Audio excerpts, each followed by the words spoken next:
မင်္ဂလာပါခင်ဗျာအခုတစ်ခေါက် ChatGPT ရဲ့ update အသစ်ကတော့တကယ်ကိုအမိုက်စားပါပဲ OpenAI ကနေကျွန်တော်တို့အားလုံးစောင့်မျှော်နေတဲ့ feature တစ်ခုကိုချပေးလိုက်ပါပြီဒါကဘာလဲဆိုရင်ကျွန်တော်တို့အိပ်ပျော်နေတဲ့အချိန်မှာတောင် ChatGPT ကကိုယ့်အတွက်အလုပ်လုပ်ပေးမဲ့ schedule tasks လုပ်ဆောင်ချက်ပဲဖြစ်ပါတယ်ဒီ update ကဘာတွေထူးခြားသွားလဲကိုယ့်အတွက်ဘယ်လိုအကျိုးရှိမလဲဆိုတာဒီဗီဒီယိုထဲမှာအသေးစိတ်ပြောပြပေးသွားပါမယ်ပထမဆုံးအနေနဲ့ OpenAI ကဒီ schedule tasks အတွက်တီးတန့် dashboard လို့ပြောလို့ရတဲ့စာမျက်နှာအသစ်တစ်ခုဖန်တီးပေးလိုက်ပါတယ်ဒီလှုပ်ဆောင်ချက်က ChatGPT ကိုအရင်ကထက်ပိုမြန်လာစေပါတယ်ပိုပြီးတော့လည်းသုံးရတာတည်ငြိမ်လာပါတယ်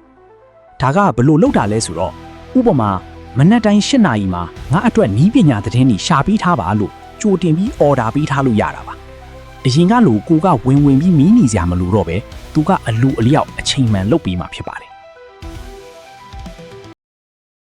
ဒီနေရာမှာစိတ်ဝင်စားဖို့ကောင်းတာတစ်ခုရှိပါတယ်အရင်က Pro Plan ဈေးအကြီးဆုံး plan သမားတွေပဲရတဲ့ Pulse ဆိုတဲ့ feature ရှိပါတယ်သူကမနက်ခင်းတိုင်းကိုယ့်ရဲ့ chat history တွေကိုကြည့်ပြီးကိုယ်စိတ်ဝင်စားမဲ့သတင်းအကျဉ်းချုပ်တွေအကြံပြုချက်တွေကိုထုတ်ပေးတာပါအခုတော့ OpenAI ကအဲ့ဒီ Pulse ကိုပိတ်လိုက်ပါပြီဘာလို့ပိတ်တာလဲစိတ်မပူပါနဲ့အဲ့ဒီ Pulse ရဲ့စမတ်ကြတဲ့လှုပ်ဆောင်ချက်အားလုံးကိုအခု schedule task တွေကိုပေါင်းထည့်ပေးလိုက်တာပါဒါကြောင့်အခုဆိုရင်ဈေးအသက်သာဆုံးပိတ် plan ဖြစ်တဲ့ Go plan ကနေစပြီး Plus Pro Business သမားတွေအားလုံးဒီ feature ကိုသုံးဝင်ရတော့မှာဖြစ်ပါတယ်free သမားတွေတော့မရသေးဘူးပေါ့ဗျာဒီလှုပ်ဆောင်ချက်ကအကောင်းစားဖြစ်မှာပါသင်အိပ်ပျော်နေတဲ့မနက်အစောကြီး6နာရီမှာ run ဖို့ပေးထားတဲ့ task တွေဟာ ChatGPT ရဲ့နောက်ဆုံးထွက်အဓိက brain ဖြစ်တဲ့ GPT 5.5 model နဲ့အလုပ်လုပ်မှာပါဒါကြောင့်ပေါ်ပြက်ပြက်အချက်အလက်တွေမဟုတ်ဘဲအကောင်းဆုံးနဲ့အတိအကျဆုံးသူတေသနတွေကိုသူကလုပ်ပေးထားမှာဖြစ်ပါတယ်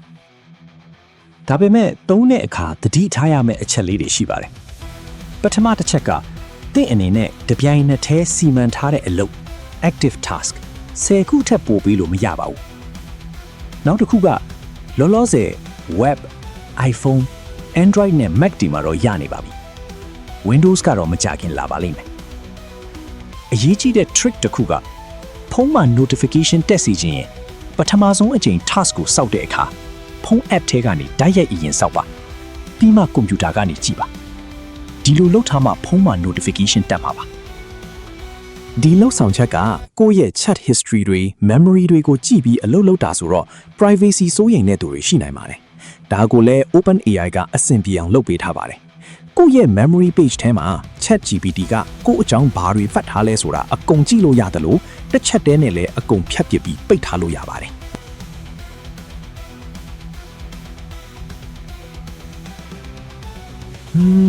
ဒါဟာရိုးရိုး update တစ်ခုတည်းမဟုတ်ပါဘူးဗျအနာဂတ် AI agent ကိုစားအလုပ်လုပ်ပေးမဲ့ AI ခေတ်ကိုသွားနေတဲ့ပထမဆုံးခြေလှမ်းဖြစ်ပါတယ်နောက်တစ်နှစ်လောက်ဆိုရင် AI ကအချက်လက်ရှာပြီးရုံနဲ့မကပဲကိုစား email လှမ်းပို့တာစားတော့ဆိုင်တွေမှာ booking လှမ်းလုပ်ပေးတာတွေအထိဖြစ်လာတော့မှာပါကဲဗျာလုပ်ငန်းရှင်တွေအတွက်အကြံပြုချင်တာကအခုပဲ ChatGPT ထဲဝင်ပြီးငါအတွက်လုပ်ငန်းနဲ့ပတ်သက်တဲ့သတင်းတွေကိုနေ့တိုင်းမနက်ခင်းမှာရှာပေးပါပြီးရင်လူမှုကွန်ရက်မှာတင်ဖို့ post အကျန်း3ခုရေးပေးပါဆိုပြီး task တစ်ခုအခုပဲစမ်းစောက်ကြည့်လိုက်ပါ။ဂိုင်းနီးပညာတွေကတော့တစ်နေ့ထက်တစ်နေ့ပိုမြန်လာနေပါပြီ။ကျွန်တော်တို့ကဒါတွေကိုအသုံးချပြီးအလုပ်တွေကိုပိုမြန်အောင်လုပ်မလား။ဒါမှမဟုတ်အရင်အတိုင်းလက်နဲ့ပဲအနှီးကြီးလုပ်နေမလားဆိုတာကိုယ့်ဘော်ပဲမူတည်ပါတယ်။ကဲဒီဗီဒီယိုလေးကိုသဘောကျရင် like and subscribe လုပ်ထားဖို့မမေ့နဲ့အောင်နော်။နောက်ထပ် AI update အမိုက်စားတွေနဲ့ပြန်လာခဲ့ပါမယ်။အားလုံးပဲပါရသောနေ့လေးဖြစ်ပါစေခင်ဗျာ။